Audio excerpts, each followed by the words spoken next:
Today we're talking fits. Not just any fits though. None of them Homer Simpson, Peter Griffin type fits. I'm not even going to talk about your average workwear, streetwear fits. Like, these are good fits and all, but they're not enough. We're going further beyond.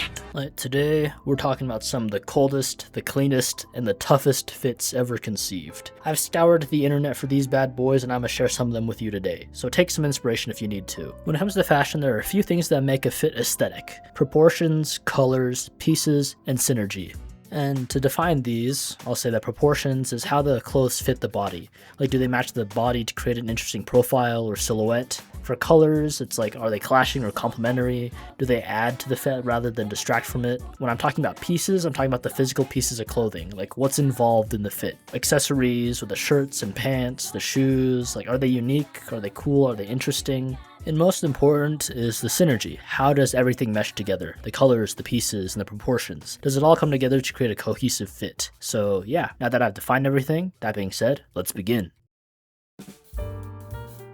So we're going to be starting off kind of classy, because even his name is TUFF. Yves Saint Laurent. Bro is one of the progenitors of clean-ass fits. This iconic picture right here, the fit pic of Yves Saint Laurent at Dior's funeral, like, just look at it. It's cold. It's so clean. Like, you know the fit goes crazy when your teacher dies, and instead of mourning at the funeral, you show up and you just stunt on everyone. Mr. Laurent pulled up like Jinwoo, posing against the wall, like, yeah, I know my fit clean. Take a pic for later. Just straight aura farming. And this was like really early too. So in an era where everyone was pretty much wearing the same thing, cause every bro wore a suit back then, you gotta do a lot to stand out. Like the hair, the glasses, the proportions, the suit styling. Bro's fits were tough, even if it was only a suit.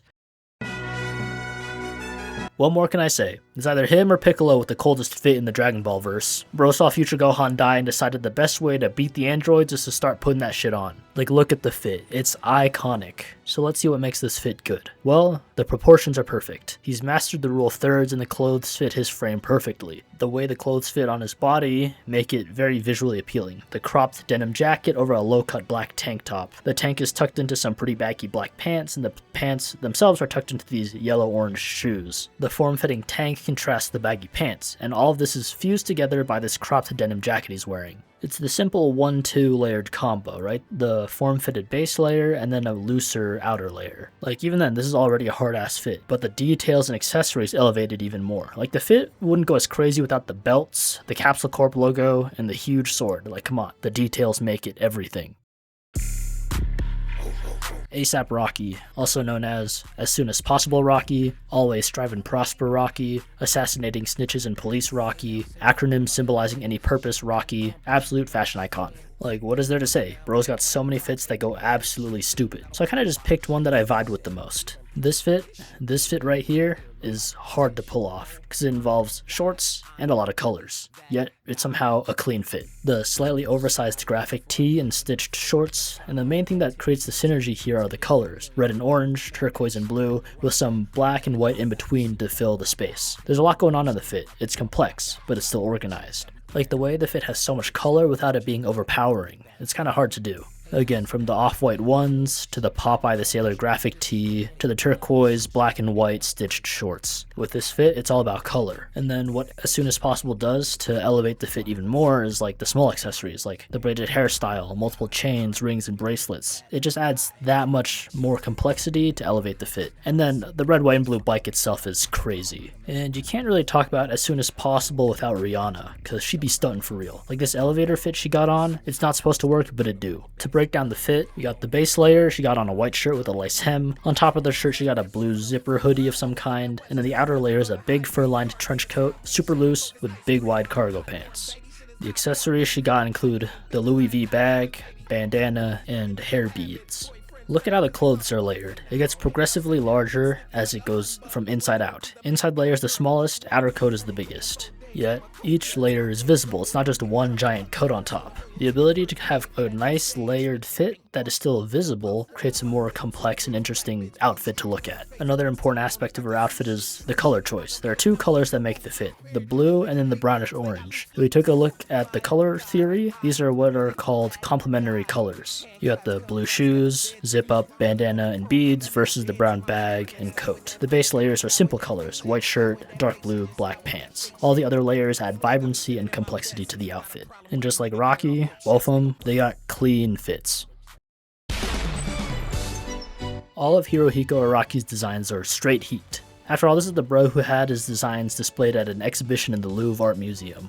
So it kind of goes to show that his designs are actually art, straight cinema. And I think the hardest fit he ever made was Jotaro's fit. Like, look how he pulled up in the anime. He's clean, he's cold, he's that guy. So yeah, I had to break down his fit. So if we want to look at, the basics, the base layer is a fitted olive colored shirt. And that's basically it. The most normal piece of clothing he has is the fitted shirt. All the other pieces, straight bangers. His fit is supposed to be, the school uniform, but I don't know any school that requires their students to pull up in full Rick Owens and Balenciaga. His pants are flared. Like, you see how they spread out at the bottom? Rick Owens trousers for sure. Shoes, Margiela. I don't know where the school found that coat, but I need one. The fit itself is mostly black and white with gold accents. Seems simple, right? But just look at it. It's so cold. Like, why he got on 2 belts? Where did he get his hat? Why does it have the golden hand symbol? That huge golden chain hanging down from the collar of his jacket is crazy work. Like, the fit, so tough.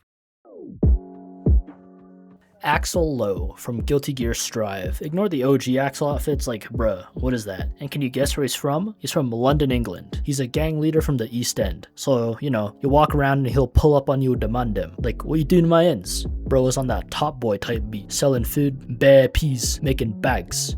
Typical roadman action. Typical if you ignore the fact that he's a time-traveling martial arts wizard. And has a cold-ass fit. No more Nike tech, Nike trainers, no more puffer jackets and ski masks. The main colors you'll notice of his fit are the blue, red, white, and black. Colors of the Union Jack minus the black. The colors are a bit more muted and less saturated, which is actually quite visually appealing. Personally, I hate plaid. I hate the lumberjack plaid shirts so much, but the plaid cropped varsity jacket he's got on is so cool. The red and white with the small yellow stripes on the cuff and hem. Like, his base layer itself is crazy. Like, look at the cropped fitted vest. Why got 3 zippers? Why does it have its own belt? I don't know, but it's hype. This is the type of piece you buy, but then, you put it on for the first time in the mirror and you realize you can't actually pull it off for real.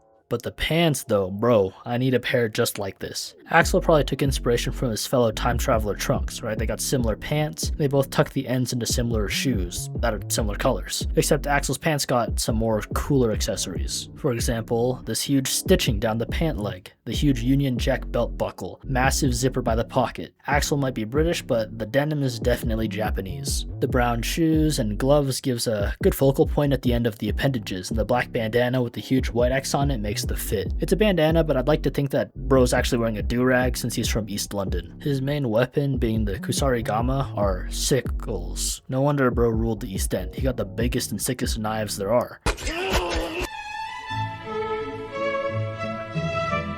And honestly, it's just one giant chain. So sick.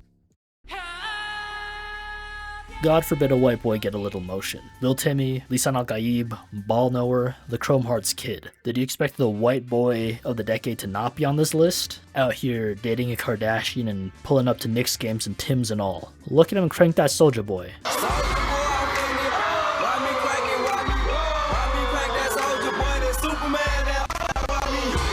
I added him to this list because of his recent fit for the Marty Supreme premiere. Like, sheesh. Actual full chrome hearts. I can't really tell what the exact material is, but it looks like leather. Orange leather pants and jacket, orange button-down shirt. I thought the Chrome Hearts Tims went stupid, but the Chrome Hearts table tennis paddle case? Wild. Especially since it's even on a sling. Like, who needs a bag when you got the ping pong paddle holder? The fit is so tough, and they call him Lisan Al-Gaib for a reason. This character fit is the definition of clean. The way her fit is a mix of modern streetwear and traditional Chinese clothing creates a really clean and really compelling fit. Again, it's the layering, the classic slim fit plus oversized combo, the black mandarin gown top in a cheapao configuration, and the Chloe flared pants, the Prada ankle boots, and bomber jacket on top of all of that. The entire color palette is based on the simplest of colors, black and white. And it seems that the main theme of the fit is yin and yang. Black boots, pants, and cheapao top with a white belt to break it all up. She got the oversized white bomber with a single black glove on her left hand and the black beretta in her right. The bomber is anchored onto the crook of her arms rather than her shoulders, which gives the jacket a more relaxed silhouette and exposes her shoulders and top a lot more. Her hair is bleached to a white silver color, but her roots are still black, so even her hair has contrast. On top of the yin and yang motif, there are golden accents added everywhere throughout the fit to add a nice pop. Gold frog buttons, gold stars on her glove, gold buckle on her belt and boots, a golden hair tie, the cigarette butt. Her hair and makeup are also really nice. The long singular braid, the eyeliner, and then the accentuated lower lashes. On top of all of that, a nice pair of round Cartier sunglasses. Clean, cold, and very pretty. Yin and yang type beat. Honorable mentions, we got Riley Freeman from The Fundraiser. I know the scene itself is iconic, but look at the fit. The white fur-lined coat with the double buckle, single massive cube earring, and the triple chain combo. Like, that's a fit. Next is Fred Fish from SpongeBob. Like, bro is saucing it up. He's the only dripped out character in the Spongeverse next to Robert Leponge himself. Like, why is bro fitted out as the janitor? The Prada corduroy pants and the Saint Laurent belt. The mop. The vintage tape recorder plus headphone combo be hitting for some reason. Maybe it's because it all synergizes with his olive-colored scales. I don't know. Fit is clean. The quintessential hard fit goes to the Pharaoh, the king of games, Yami Yugi. He took Yugi's school fit and made it better in every single way. This fit, it essentially just perfects everything I've talked about. Look at the proportions, the color, the pieces, the synergy. Like all the crazy fits I've talked about before, bro's got the layers and the contrast. The form-fitted tank, the jacket loosely hanging from his shoulders like a cape, the boot-cut flared pants and the black boots, the rockstar fit he's going for, it's kind of timeless to be honest. Studded wristbands, the choker, the double belt. Like what's up with everyone and having multiple belts? Like why does it work so well? Why I got on 2 belts?